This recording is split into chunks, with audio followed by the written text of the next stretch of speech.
السلام علیکم، کیسے ہیں؟ آج کی ایپیسوڈ میں تھوڑا سا شادین خانزادہ اور حیا کے سینس دیے ہیں، لیکن آگے کی ایپیسوڈ میں ان کے اور بھی رومانٹک سینس دوں گی۔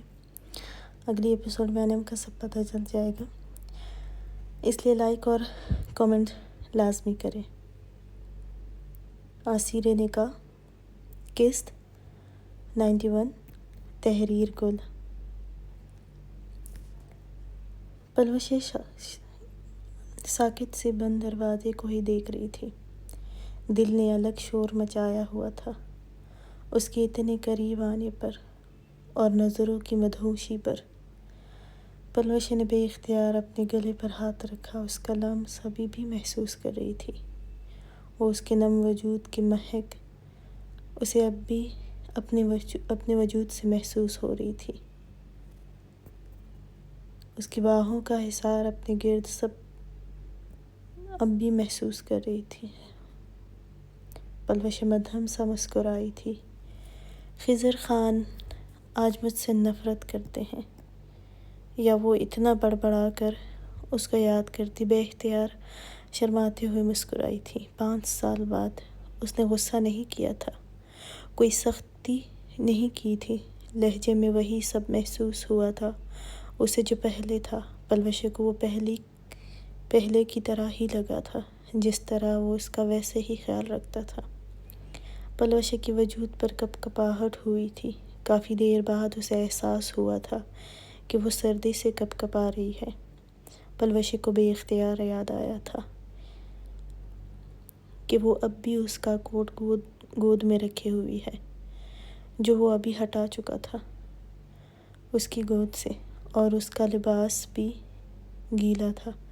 پلوشیں مسکراتے ہوئے صوفے سے اٹھی اور ڈریسنگ روم کی طرف گئی، اپنے لیے سادہ سا لباس نکالا اور شاور لینے کے لیے واش روم کی طرف گئی تھی۔ اب تو سردی سے برا حال ہو رہا تھا، خضر خان کا سحر جو ٹوٹا تھا، اور اب سر میں بھی درد شروع ہو گیا تھا، اس لیے وہ جلدی سے شاور کے بعد اپنی میڈیسن لے کر سونا چاہتی تھی۔ خضر خان چلتا ہوا اپنے کمرے میں آیا اور خلیفہ خان کی کال پک کی اور سلام کیا، جس کا جواب خلیفہ خان نے دیا۔ خلیفہ خان، مجھے تم سے بات کرنی تھی، اس لیے تم سے بار بار رابطہ کرنے کی کوشش کر رہا تھا۔ خلیفہ خان، جو ایک ہاتھ میں سگریٹ پکڑے اپنے اسٹڈی روم میں ریوالونگ چیئر سے ٹیک لگائے پریشانی سے بیٹھا تھا۔ وہ جس کام کے لیے آیا تھا وہ اب نہیں ہو سکتا تھا، کیونکہ حنا کا باپ مر چکا تھا۔ بشیر بھی سامنے کھڑا تھا۔ ابھی وہ کچھ کہتا کہ اسے اپنے آفس سے پتہ چلا تھا کہ خضر خان خلیفہ خان سے بات کرنا چاہتا ہے، اور وہ بھی بہت ضروری۔ خلیفہ خان نے بشیر کو دیکھ کر کہا، کل واپسی ہے، ویسے بھی تم خضر خان سے بات کرواؤ، میری اس کو کیا ضروری بات کرنی ہے، اور خالہ سے بھی کرواؤ۔ خلیفہ خان نے سگریٹ سامنے پڑی ایش ٹرے میں مسلتے ہوئے سیدھا ہوا۔ میں داؤد خانزادہ کو اب کسی قیمت پر نہیں چھوڑوں گا۔ اب حنا کے باپ کو بھی اس نے ہی ختم کروایا ہے۔ خلیفہ خان بہت غصے میں تھا، وہ اتنا کچھ کر کے بھی ناکام نہیں ہونا چاہتا تھا۔ خلیفہ خان بہت غصے میں تھا، اور اب اسے کسی سے نہیں پوچھنا تھا کہ اس کے باپ کا قاتل کون ہے۔ وہ اب بس داؤد خانزادہ کو کسی قیمت میں نہیں چھوڑنا چاہتا تھا۔ سر، مجھے لگتا ہے آپ کو ایک دفعہ مس حنا سے ملنا چاہیے، مجھے لگتا ہے وہ کچھ بتا دیں گی، بشیر نے کہا۔ خلیفہ خان نے ایک سخت نظر اس کے چہرے پر ڈالی۔ نہیں، مجھے اب اس گری ہوئی لڑکی سے نہیں ملنا، وہ مجھے کچھ نہیں بتائے گی۔ تم میری بات کرواؤ خضر خان سے۔ خلیفہ خان ابھی فون کرتا کہ ملازم نے اندر آ کر بتایا کہ باہر کوئی ملنے آئی ہے آپ سے۔ خلیفہ خان نے بشیر کی طرف دیکھا۔ بشیر کمرے سے نکلا اور پھر کچھ ہی دیر میں واپس آیا، لیکن ساتھ حنا بھی تھی۔ خلیفہ خان نے سختی سے دانت پر دانت جمائے بشیر کو دیکھا۔ حنا سرخ چہرہ لیے اندر آئی تھی۔ خلیفہ خان، مجھے آپ سے بات کرنی ہے، اس لیے یہاں آئی ہوں، وہ کہتے ہی بیٹھ گئی خلیفہ خان کے سامنے۔ خلیفہ خان نے کچھ بھی سخت بولنے سے خود کو روکتے ہوئے ہاتھ کی مٹھی بنا کر لبوں پر لگائی تھی۔ حنا آج بالکل سنجیدہ تھی۔ میرے بابا کو داؤد خانزادہ نے مار دیا۔ جس رات بابا نے آپ سے بات کی تھی سب کچھ بتانے کی، اس رات میں نے ہی ان سے کہا تھا کہ آپ کو سب بتا دیں، کیونکہ میں آپ کے ساتھ فلرٹ کر کے تھک گئی تھی۔ مجھ سے یہ فضول کام اور اپنا وجود نہیں دکھایا جا رہا تھا۔ آپ کے سامنے وہ سرخ نم آنکھوں سے بولی تھی، اور آج بھی میں یہاں ہوں، وہ جان گیا ہے، وہ مجھ پر نظر رکھے ہوئے ہے، لیکن میں اب اپنے بابا کو کھو چکی ہوں، جن کے لیے مجھے ڈر لگتا تھا۔ اب میرے پاس کچھ بھی ایسا نہیں ہے جس سے مجھے ڈرنا ہے۔ اب وہ مجھے مارے گا تو اس سے پہلے ہی میں اس کے جو بھی میرے ساتھ ثبوت ہے جو اس نے گناہ کیا ہے وہ آپ کو دوں۔ حنا نے کہتے ہی اپنے کندھے پر لٹکے پرس کو سامنے رکھے ٹیبل پر رکھا اور ایک یو ایس بی نکال کر سامنے ٹیبل پر خلیفہ خان کے سامنے رکھی۔ یہ میرے بابا کے پاس تھی، اور اس کے لیے ہی داؤد خانزادہ مجھے ابھی تک زندہ چھوڑے ہوئے ہے، لیکن وہ کسی بھی لمحے مجھ سے یہ لینے کے لیے آ سکتا تھا۔ وہ جانتا تھا کہ میرے بابا کے پاس اس کے گناہوں کے ثبوت موجود ہیں۔ اس نے اپنی ہر کوشش کی یہ سب مٹانے کی۔ یہ اس کو جس رات بابا نے آپ سے بات کی تھی اس رات ہی اس کو پتہ چل چکا تھا کہ میرے بابا کے پاس اب بھی اس کے خلاف ثبوت ہیں۔ آپ کے بابا کو اس نے مارا ہے، اس میں ثبوت ہے، لیکن آپ اس کو کوئی نقصان نہیں دے سکتے ہیں۔ خلیفہ خان آج حنا کا کوئی اور ہی روپ دیکھ رہا تھا، لہجہ سخت، سرخ چہرہ۔ خلیفہ خان اور بشیر آنکھیں پھیلائے اس کے سخت چہرے کو دیکھ رہے تھے۔ وہ کھڑی ہوئی، مجھے جانا ہے، کسی اور کو بھی بتانا ہے کہ داؤد خانزادہ نے اس کو کتنا نقصان پہنچایا ہے۔ یہ نہ ہو یہ رہ جائے اور میری سانس بھی روک دی جائے۔ وہ بے تاثر لہجے میں بولی اور کھڑی ہوئی تھی۔ خلیفہ خان نے ایک دم کہا، میں اسے کیوں نقصان نہیں پہنچا سکتا ہوں؟ حنا نے اس کی طرف دیکھا، کیونکہ آپ کی بیوی اس کے پاس ہے، اور آپ کی بہن اور شاہ نواز خانزادہ کا فون وہ بہت اچھے سے سن رہا ہے، کیونکہ آپ کی بہن کے پاس کوئی ملازمہ رکھی ہے اس نے، جو اس کے فون سے آپ کے پرسنل نمبر تک ریکارڈ کر رہا ہے۔ اس لیے شاہ نواز خانزادہ کو آج کل نقصان شروع ہو گیا ہے۔ خلیفہ خان کا رنگ آ چڑھا تھا۔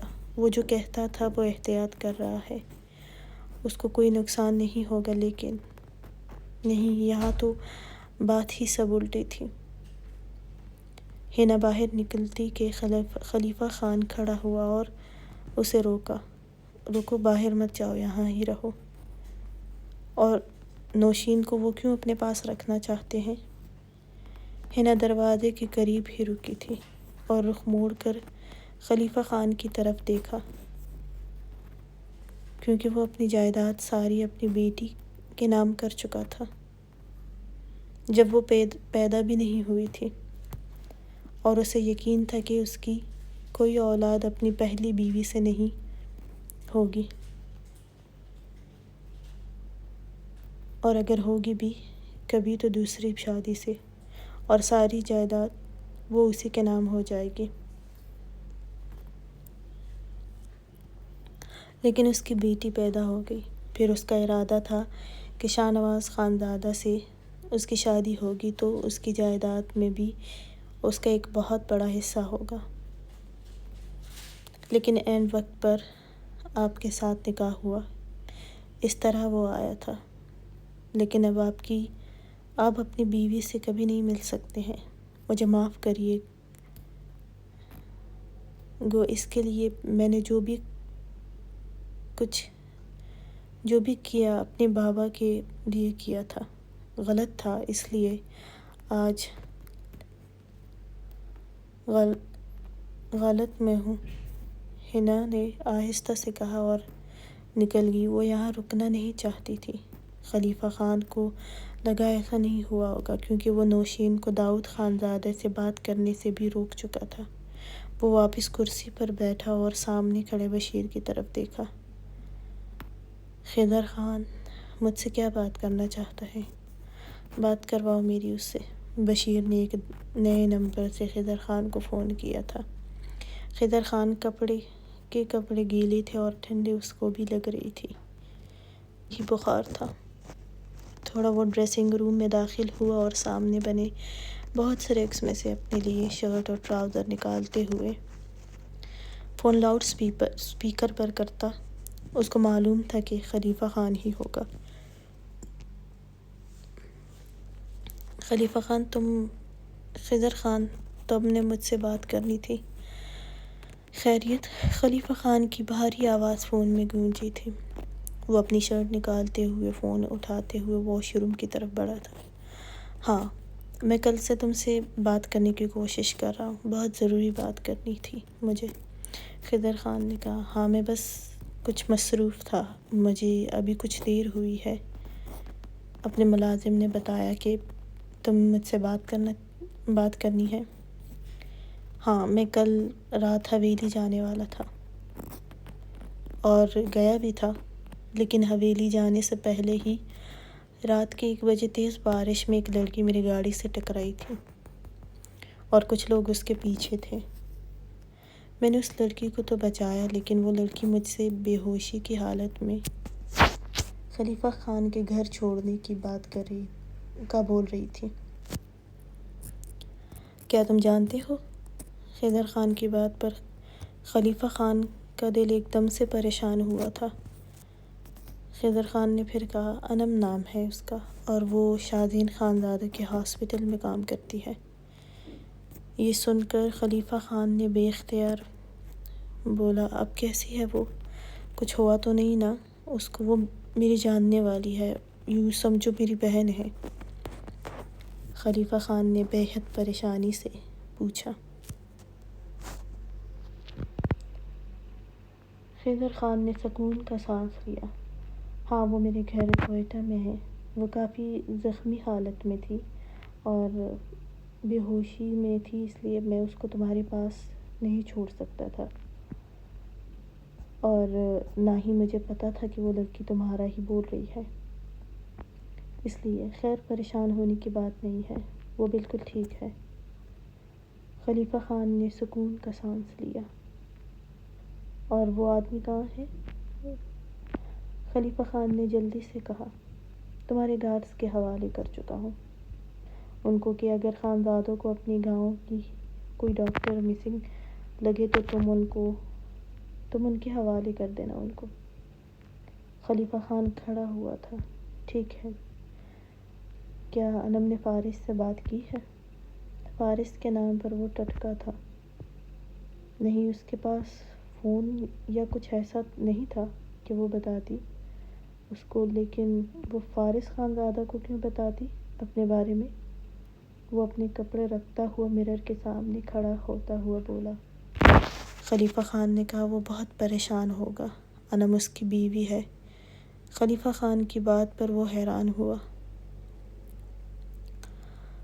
مطلب ان کی بیوی ہے اور اس کی حویلی سے اس کی بیوی کو کوئی نکالتا ہے اور کسی کو معلوم بھی نہیں ہوتا؟ خضر خان طنز بھرے لہجے میں بولا۔ خلیفہ خان نے گہری سانس لی۔ اس نے نکاح کیا ہے لیکن ابھی اپنے آغا جان کو نہیں بتایا تھا۔ لیکن جہاں اس کو رکھا تھا وہ اچھی خاصی سیکیورٹی رکھی تھی اس نے۔ خلیفہ خان نے کہا۔ خضر خان طنزیہ مسکرایا۔ بیوی اور وہ بھی چھپی ہوئی۔ خیر اچھا چلو ٹھیک ہے، انم بالکل یہاں سیف ہے۔ کچھ دیر اور باتیں کرنے کے بعد فون بند کیا اور شاور کی طرف متوجہ ہوا تھا۔ خلیفہ خان نے فون بند کیا اور بشیر سے کہا مجھے ابھی ہی نکلنا ہے یہاں سے۔ بشیر نے اس بات میں سر ہلایا۔ شادین خانزادہ کو معلوم ہوا تھا کہ گاؤں کے داخلی راستے پر اس رات کسی لڑکی کو کوئی گاڑی میں لے کر وہاں سے گئے تھے، لیکن یہ نہیں پتہ چل سکا تھا کہ کون تھے، اور یہ بھی تھوڑا بہت کیمروں میں ریکارڈ کیا گیا تھا، اور اس طرح تھا کہ زیادہ پتہ نہیں چل سکا تھا۔ بارش بہت تھی اس وجہ سے، اور گاڑیاں بھی سیاہ تھی جس کا کوئی پتہ لگانا بھی بہت مشکل تھا۔ اور دوسری طرف آغا جان بھی بہت ناراض تھے۔ گاؤں میں الگ خوف تھا کہ ایک ڈاکٹر غائب ہوئی تھی۔ فارس کی تو جان اٹکی ہوئی تھی۔ ایک پورا دن گزر گیا تھا لیکن انم کا کوئی پتہ نہیں چل سکا تھا۔ شادین خانزادہ بھی 3 ہفتے ہونے کے تھے جب وہ حویلی پہنچا تھا۔ پریشان تو وہ بھی بہت تھا کہ باقی کے ڈاکٹرز بھی اب خوف زدہ تھے۔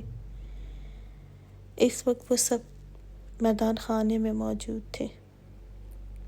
شادین خانزادہ اپنے ہاسپٹل گیا تھا کچھ دیر کے لیے، اور پھر تب سے میدان خانے میں ہی تھا۔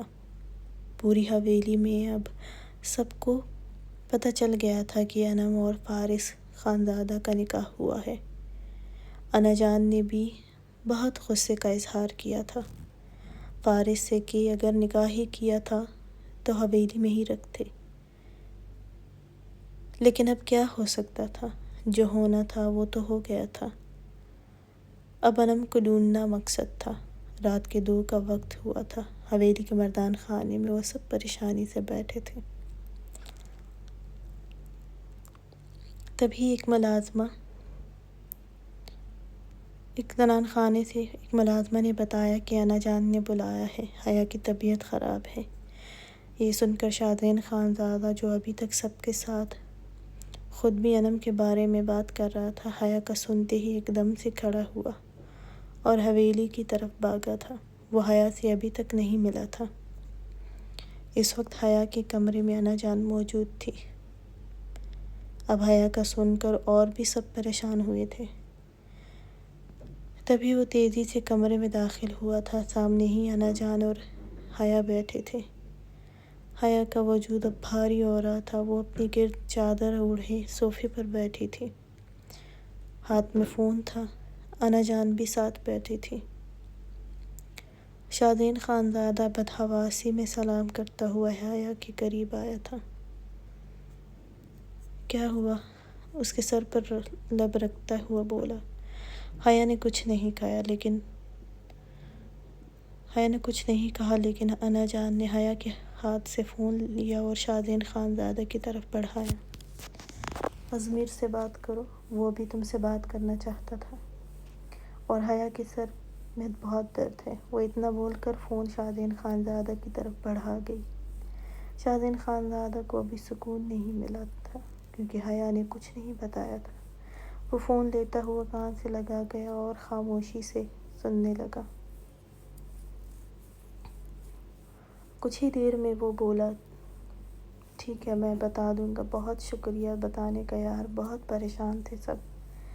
وہ کہتے فون بند کر گیا تھا اور بولا میں ابھی آتا ہوں۔ وہ کہتے ہوئے پھر سے باہر کی طرف گیا تھا۔ خلیفہ خان وہاں سے روانہ ہونے سے پہلے ازمیر سے بات کر چکا تھا کہ وہ کسی ایسے شخص سے بات کرے جس کا فون کوئی ملازمہ نہ استعمال کیا ہو۔ ازمیر جانتا تھا حیا ہی ہے جس کا فون کوئی ملازمہ نہیں استعمال کرتی تھی۔ خلیفہ خان نے کہا کہ فارس کو بتائے کہ انم ٹھیک ہے، پریشان مت ہو، وہ کل تک انم کو خلیفہ ہاؤس لے آئے گا کیونکہ وہ خود بھی کل تک ہی پہنچے گا۔ شادین خانزادہ نے سب کو بتایا تو سب کچھ ریلیکس ہوئے تھے سوائے فارس خانزادہ کے۔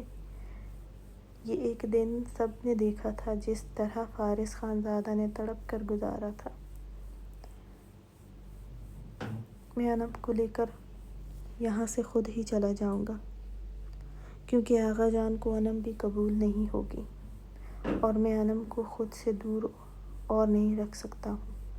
فارس خانزادہ نے سنجیدگی سے کہا تھا۔ سب نے آغا جان کی طرف دیکھا تھا۔ آغا جان نے گھور کر فارس کی طرف دیکھا۔ شرم تو نہیں آتی کہ اپنی اس فضول حرکت پر کچھ معذرت کروں، الٹا مجھے ہی الزام دے کر پھر سے بے غیرتوں کے ملک جانا چاہتے ہو، ہے نا؟ رات کے 2 بجے مردان خانے میں ایک اور بحث چھڑ گئی تھی۔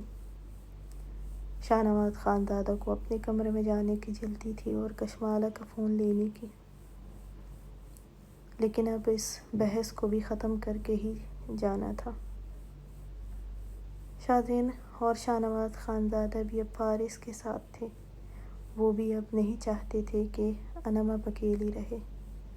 آغا جان غصے سے فارس کو خاموش اور جھکے سر بیٹھے دیکھ کر غصے سے کہا، پھر گہری سانس لی، انم کو لے کر حویلی آنا۔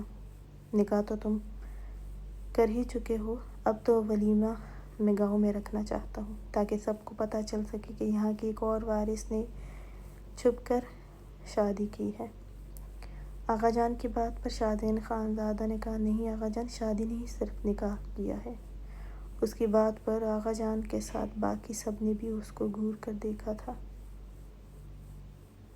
شادین خانزادہ نے جلدی سے کہا، میں چلتا ہوں، بہت تھک گیا ہوں، اور وہ یہ کہتے ہی مردان خانے سے نکلا تھا۔ سن لیا تم نے؟ اب انم کو حویلی لے کر آنا ہے، پہلے ہی بہت باتیں ہو رہی ہیں، آغا جان نے سخت آواز میں کہا۔ فارس آغا جان کی طرف دیکھا۔ سکون کی لہر دوڑی تھی کہ اب وہ انم کی یہ شرط بھی پوری کر لے گا اور آغا جان کی مرضی سے ہی اس کو اپنے ساتھ حویلی میں رکھے گا، لیکن اب بے چین بھی تھا کہ وہ کب ملے گی۔ آغا جان بھی وہاں سے نکلے تھے اور شادین خانزادہ بھی نکلا تھا، میر علی بھی۔ انم پلوشے کے جانے کے بعد بیڈ گراؤنڈ سے ٹیک لگائے ہوئے تھے۔ کافی دیر بعد دروازے پر دستک دے کر فضیلت اندر داخل ہوئی تھی۔ انم دروازے کو ہی دیکھ رہی تھی۔ فضیلت اندر آئی اور چلتی ہوئی انم کے قریب کھڑی ہوئی تھی۔ عافیہ نے بتایا جانے سے پہلے کہ میں آپ کے ساتھ ہی رہوں۔ انم اب بھی اس کو دیکھ رہی تھی۔ اس کے خوبصورت ہلکے سنہری بال جو لاپرواہی سے کیچر میں جکڑے گئے تھے، کندھوں پر گرم شال پھیلائے وہ ویلوٹ کے فراق میں سبز آنکھوں سے اس کی طرف دیکھ رہی تھی۔ وہ ابھی کچھ پوچھتی کہ وہ قریب ہی بیٹھی ہے۔ میں فضیلت ہوں، آپ نے مجھے حویلی میں دیکھا ہوگا، حیا باجی کے ساتھ۔ انم نے آنکھیں پھیلا کر اس کی طرف اس کو دیکھا۔ تم یہاں؟ وہ بس اتنا بولی تھی اور پھر فضیلت نے سامنے پڑی کرسی پر پاؤں چڑھا کر بیٹھی اور ساری بات بتائی تھی، اور جسے سن کر وہ حیرت سے اس کی طرف دیکھ رہی تھی۔ تو اس لیے آغا جان نے ازمیر کو حویلی سے نکال دیا ہے؟ فضیلت نے چونک کر انم کو دیکھا۔ کیا سچ میں آغا جان نے ان کو حویلی سے نکال دیا ہے؟ انم نے اس بات میں سر ہلایا۔ فضیلت اداس سی ہوئی۔ میں نے کہا تھا ان کو کہ چھوڑ دیں مجھے، لیکن نہیں چھوڑا انہوں نے۔ انم کے لبوں پر مسکراہٹ آئی تھی۔ وہ نہیں چھوڑے گا، یہ تو میں بھی جانتی ہوں، ویسے تم اس طرح پٹھانی ہی لگتی ہو۔ انم کی بات پر فضیلت بھی مسکرائی تھی۔ کیا تمہاری مورے کو نظر نہیں آتا ہے؟ انم نے پوچھا۔ فضیلت نے اس بات میں سر ہلایا۔ وہ میرے بابا کے مرنے کے بعد سے نہیں دیکھ سکتی ہے، لیکن خضر لالا اگلے 2 ہفتوں میں ان کو لے کر جانے والے ہیں آپریشن کے لیے۔ پلوشے کون ہے؟ انم نے پھر پوچھا۔ وہ ابھی تو خضر لالا کی بیوی کی حیثیت رکھتی ہے، لیکن میرے چاچو کی بیٹی ہے، انم اس سے پوچھنے لگی۔ فضیلت کافی دیر انم کے ساتھ رہی تھی۔ حنا خلیفہ خان کے فلیٹ سے نکلی، اس کے باپ کو داؤد خانزادہ نے اسی دن ہی مار دیا تھا۔ اور آج وہ اکیلی تھی۔ اسے لگا کہ وہ اب بے مقصد ہے، اس کا اس دنیا میں باپ کے علاوہ کوئی نہیں تھا اور وہ بھی نہیں تھے۔ اس کے قدموں کی رفتار بہت آہستہ سی، ٹھنڈی ہوا کے جھونکے لندن کی سڑکوں پر اداس دھن بجا رہے تھے۔ بادلوں سے برستی ہلکی ہلکی بوندیں جیسے اس کے اندر کی خالی دنیا کا عکس تھیں۔ حنا قدم بہ قدم چلتی جا رہی تھی، نہ رفتار کا ہوش تھا نہ منزل کا۔ سامنے کھڑی ڈرائیور کی گاڑی میں بیٹھنے کی بجائے وہ یوں ہی ٹہلنے لگی، جیسے خود سے بھاگنا چاہتی ہو مگر بھاگنے کی طاقت نہ ہو۔ سرد ہوا اس کے بالوں سے کھیلتی رہی مگر وہ سب کچھ نظر انداز کیے اپنے خیالوں میں گم تھی۔ گرم سٹالر سے سر ڈھانپا ہوا تھا مگر اس کے سنہری بال بوندوں کے ساتھ بھیگ کر چہرے سے لپٹ گئے تھے۔ سیاہ ٹراؤزر اور براؤن کوٹ میں ڈھکی چھپی وہ حنا کہیں سے نہیں لگی جو حنا لگتی تھی، جو کبھی اپنی دلکشی کو چھپانا نہیں جانتی تھی، وہ جو ہر رنگ میں جگمگاتی تھی، آج ایک ٹوٹا ہوا وجود بن کر بھیگی سڑکوں پر خاموشی سے چل رہی تھی۔ وہ چھپاؤ، یہ بے پرواہی سب اس کے والد کے لیے تھا، لیکن اب جب وہ نہیں رہے تو خوف اور احتیاط دونوں جیسے مر گئے تھے۔ آنکھوں میں نمی تھی یا بارش کی بوندیں، کوئی فرق محسوس نہ ہوتا تھا۔ دل کی چیخیں لندن کی بھیگی رات میں بھی دب گئی تھیں۔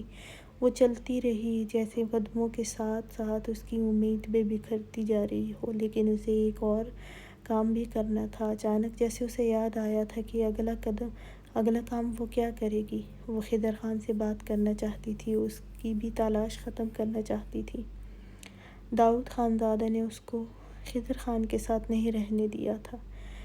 حنا کے دل میں ایک دم بہت نفرت ابھری تھی، اور وہ بھی داؤد خانزادہ کے لیے۔ اتنی نفرت شاید کوئی کسی سے نہیں کرتا تھا جتنی وہ داؤد خانزادہ سے کرتی تھی۔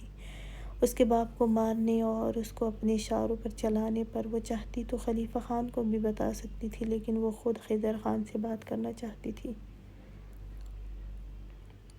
وہ خضر خان کو خود بتانا چاہتی تھی۔ وہ جانتی تھی یہ سب کر کے وہ بھی نہیں بچ سکے گی داؤد خانزادہ کے ہاتھوں، لیکن اب اس کو کہاں فرق پڑتا تھا۔ داؤد خانزادہ خضر خان سے بات کرنے کے لیے وہ رکی تھی۔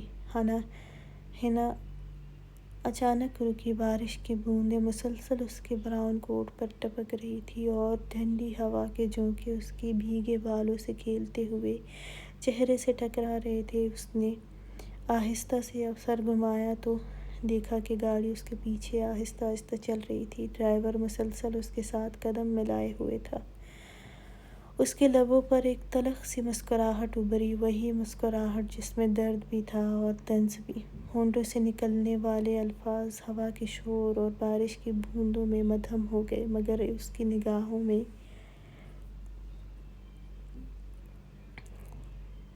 چمکتا زہر تھا۔ داؤد خانزادہ، اب تم بھی اسی طرح تڑپو گے جس طرح تم نے باقی سب کو تڑپایا تھا۔ وہ جانتی تھی یہ ڈرائیور محض ایک سایہ نہیں بلکہ داؤد ہی کی آنکھ اور کان ہے۔ بارش تیز ہونے لگی، بوندیں زمین پر ٹکرا کر چھوٹے چھوٹے جھرنے سا منظر بنا رہی تھیں۔ ٹھنڈی ہوا کے جھونکوں نے ماحول میں اور بھی وحشت بھر دی تھی۔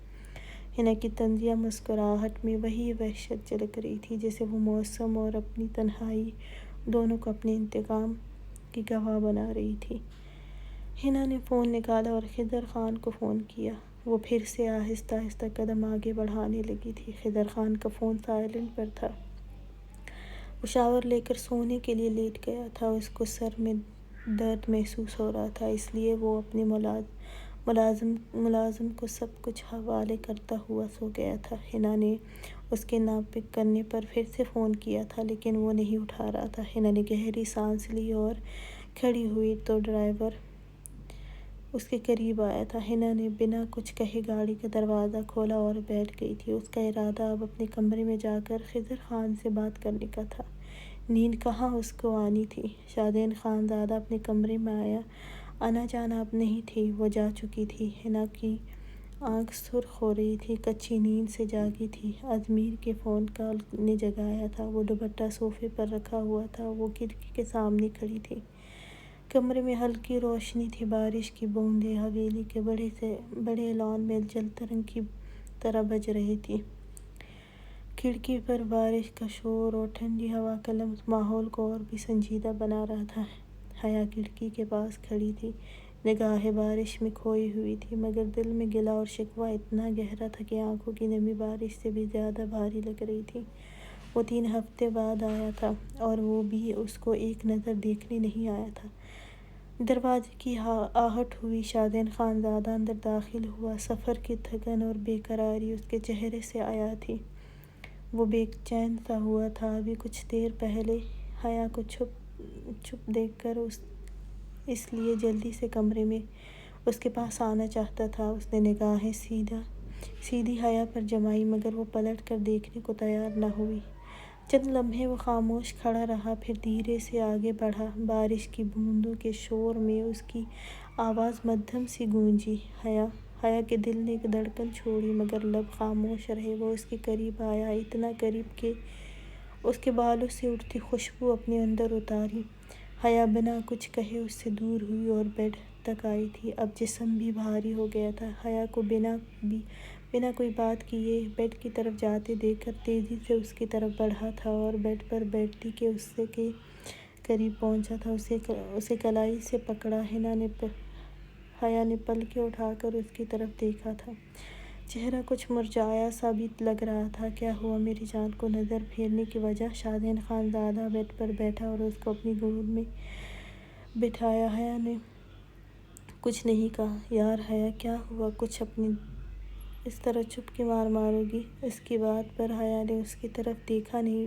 مجھے سونا ہے، حیا نے آہستہ سے جواب دیا۔ تو ناراض ہے میری جان مجھ سے؟ حیا اٹھنے لگی کہ جب شادن خانزادہ نے اس کے جاتے ہوئے بیڈ تک لے گیا تھا۔ اچھا، مجھے اس کا ہاتھ ہٹانا چاہا۔ نہیں، اس کو بھی نہیں ملنا آپ سے، حیا نے ناراضگی سے کہا اور اٹھنے لگی۔ شادن خانزادہ نے اس کی دونوں بازوؤں میں اٹھایا اور کھڑا ہوا۔ تم جھوٹ بول رہی ہو میرا بچہ، مجھ سے کیسے نہیں ملنا چاہتا؟ تم ابھی سے اس کو اپنی طرف کر رہی ہو؟ وہ حیا کو گھورتے ہوئے بولا۔ نہیں، وہ خود بھی محسوس کرتا ہے۔ حیا نے اس کی شرٹ اپنی مٹھی میں جکڑے کہا۔ اچھا، اب اگر سونا ہے تو پہلے مجھ سے بات کرو یار، میں تھوڑا سا بزی تھا، اتنے دن بعد آیا ہوں۔ کچھ میری دھڑکنیں بھی محسوس کرو، کتنی بے چین ہے۔ کام کی وجہ سے بات نہیں ہو پاتی تھی تم سے۔ میں کب سے اجمیر کا انتظار کر رہا تھا کہ وہ آ جائے، تو پھر میں اپنی ناراض بیوی کے پاس واپس آ جاؤں گا نا۔ شادن، مجھے نیند آ رہی ہے، سونا ہے مجھے، اور سونے دے، آپ کو بھی صبح جانا ہے تو۔ حیا نے ناراض لہجے میں کہا۔ پھر کہا۔ وہ ناراض تھی۔ 3 ہفتے ہوئے تھے شادن خانزادہ کو یہاں سے گئے ہوئے، اور اس دوران شادن خانزادہ نے 2-3 دفعہ ہی بات کی ہوگی حیا سے۔ پھر بھی یہ دیکھ کر حیا نے جب کہا کہ وہ بات نہیں کرتا، تو شادن خانزادہ نے بزی ہوں کا کہا۔ بس تب سے وہ شادن خانزادہ سے فون پر بات نہیں کر رہی تھی۔ موڈ سوئنگز ہونے کی وجہ سے بات بات پر رونا اور پریشان بھی ہو جاتی کہ وہ ٹھیک ہے۔ شادن خانزادہ نے مسکراتے ہوئے اپنی ناراض بیوی کو دیکھا۔ بات نہیں کرو گی مجھ سے؟ حیا نے پلکیں اٹھا کر اس کی طرف دیکھا۔ آپ بزی رہتے ہیں تو مجھے آپ سے بات کر کے ڈسٹرب نہیں کرنا۔ جائے، شاید کچھ اور کام بھی رہ گیا ہوگا، ابھی تو صرف 2 ہی بجے ہیں۔ حیا کے طنزیہ لہجے پر وہ کھل کر مسکرایا تھا۔ ہاں، کام تو اب بھی ہے، لیکن وہ کام باہر کسی سے نہیں ہے، بلکہ اپنی بیوی سے ہے وہ کام۔ لیکن ہاں، یہاں کے موڈ دیکھ کر لگتا ہے اپنا کام کرنے کے لیے بہت محنت کرنی پڑے گی۔ شادن خانزادہ کی شرارت بھری نظریں اور باتوں سے حیا کا چہرہ گلابی ہوا۔ شادن، مجھے سونا ہے، چھوڑیں مجھے، سر میں بھی درد ہو رہا ہے، حیا نے اس کی نظروں سے کنفیوز ہوتے کہا۔ شادن خانزادہ نے اسے اور اس کے اطراف میں دونوں ہاتھ جماتے ہوئے اس پر جھکا تھا۔ تمہارا ہر درد میں ٹھیک کر دوں گا، کیونکہ میں ہی ٹھیک کر سکتا ہوں۔ حیا نے اب اس کو گھورا تھا اور دونوں ہاتھ اس کے سینے پر رکھے اسے دور کرنے لگی۔ نہیں، مجھے اپنے کسی درد کا علاج آپ سے نہیں کروانا ہے، آپ جائیں اپنے ہاسپٹل کی فکر میں گلتے رہیں، میں یہاں ہوں سب کے ساتھ۔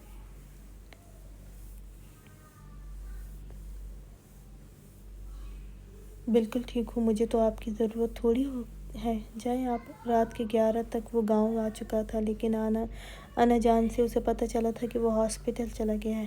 حیا جو اتنا انتظار کر رہی تھی، جل کر اپنی ساری تیاری جو وہ اس کے لیے کر چکی تھی ہٹاتی ہوئی آرام سے سو گئی تھی۔ ابھی بھی ضمیر علی کے بار بار فون آنے پر وہ جاگی تھی اور انا جان کو بلوایا تھا۔ انا جان زنان خانے میں ہی موجود تھی، اس لیے حیا کی آواز پر کمرے میں آئی تھی، تبھی جا کر شادن خان زادہ کمرے میں آیا تھا۔ تمہیں پتہ تو ہے نا کیا حالات چل رہے ہیں، اس لیے مجھے تمہارے پاس سب مسئلے ختم کر کے ہی آنا تھا۔ شادن نے ہاتھ کی پشت اس کے چہرے سے لاتے ہوئے کہا۔ تو پھر حالات تو جب سے ہماری شادی ہوئی ہے تب سے ہی ایسے ہیں، حیا نے اس کے سینے پر ہاتھوں سے زور ڈالتے ہوئے کہا۔ شادن خان زادہ نے اس کے دونوں ہاتھ اپنی گرفت میں لیتے ہوئے اسے تکیے پر پن کیا۔ اور تم کچھ زیادہ ہی بول رہی ہو میری جان، ایک دفعہ اس سے فارغ ہو جاؤ نا، پھر تمہیں بتاؤں گا کہ کس حالات میں ہماری شادی ہوئی اور کس حالات میں تم پھر اس وقت ہوگی۔ وہ مدھم سا مسکراہٹ سے بولا تھا۔ بات تم نہیں کرتی تھی مجھ سے اور اب موڈ بھی خود ہی بنایا ہوا ہے، وہ پیار سے بولا تھا۔ دیکھو جتنا تم بھی مجھے تنگ کرو گی اتنا ہی پھر بعد میں بھی تنگ کروں گا اور ابھی بھی نہیں چھوڑوں گا تمہیں، وہ گمبھیر آواز میں بولا تھا۔ اس کا گلابی چہرہ اسے سکون دے گیا، اسے لگا جیسے ابھی تک جو تھکن محسوس ہو رہی تھی ختم ہو گئی ہو۔ میں انا جان کے پاس چلی جاؤں گی، حیا کو اور کچھ بہانہ نہ ملا تو جلدی سے بولی تھی۔ میں جانے دوں گا تو تب نا، شادن خان زادہ نے اس کے جھکتے ہوئے مسکراتے ہوئے کہا۔ ویسے تم ابھی میری گرفت سے اپنے ہاتھ بھی نہیں چھڑوا سکتی ہو اور بات کرتی ہو انا جان کے پاس جانے کی۔ حیا نے پلکیں جھکائی تھی، وہ سچ کہہ رہا تھا، وہ خود کہاں اس کو دور کرنا چاہتی تھی، یہ تو بس غصہ تھا جو وہ دکھا رہی تھی۔ شادن خان زادہ نے اس کی گردن میں چہرہ چھپایا اور وہاں حیا نے بے اختیار آنکھیں بند کی۔ شادن خان زادہ نے سر اٹھا کر اس کا گلابیاں بکھیرتے چہرے کو دیکھا، کپکپاتی پلکوں سے آنکھیں بند کیے ہوئے تھی۔ شادن خان زادہ مسکراتے ہوئے اس کی پہلے نرمی تھی لمس، لیکن ایک دم سے سختی آئی تھی اس کے لمس میں۔ حیا نے اپنی کلائی چھڑوانے کی کوشش کی، لیکن شادن خان زادہ کی گرفت اور بھی سخت ہوئی تھی۔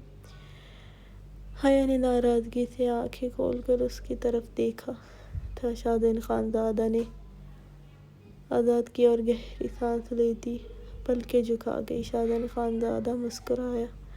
اب بھی ناراض ہو یا نہیں؟ اگر ہو تو پھر کچھ اور بھی کرنا پڑے گا۔ ویسے میں تمہارے پاس ہی ہوں کچھ دن، اور صبح مجھے جلدی اٹھنے کی کوئی ضرورت نہیں ہے اور باہر سردی کی بارش ہو رہی ہے، اس لیے ناراضگی ختم کرو نا۔ شادن خان زادہ کی بھاری آواز پر حیا نے اس کی طرف دیکھا۔ چھوڑیں، مجھے سونا ہے، میں ہی پاگل تھی، آپ کا انتظار کر رہی تھی، آپ کے لیے تیار ہوئی تھی۔ حیا نے آہستہ سے شکوہ کیا۔ نہیں، تمہیں میرے لیے تیار ہونے کی ضرورت نہیں ہے، تم ویسے ہی مجھے پورا بے چین کرنے کی صلاحیت رکھتی ہو بچپن سے ہی، اپنے اس معصوم چہرے سے مجھے اپنا دیوانہ بنایا ہوا ہے۔ شادن خان زادہ نے کہا۔ وہ پیچھے ہوا، اس کا ہاتھ اپنے سینے پر رکھا۔ بس کچھ ماہ اور، پھر یہ جو اتنا میں برداشت کر رہا ہوں نا، پھر تمہیں کرنا پڑے گا، وہ بے باکی سے بولا تھا۔ حیا کا چہرہ اس کے سرخ ہوا تھا۔ ابھی میری اولاد اتنا تکلیف دے رہی ہے، اس لیے وہ تکلیف ختم تو نہیں کر سکتا ہوں، لیکن ہاں اپنا ساتھ دے سکتا ہوں۔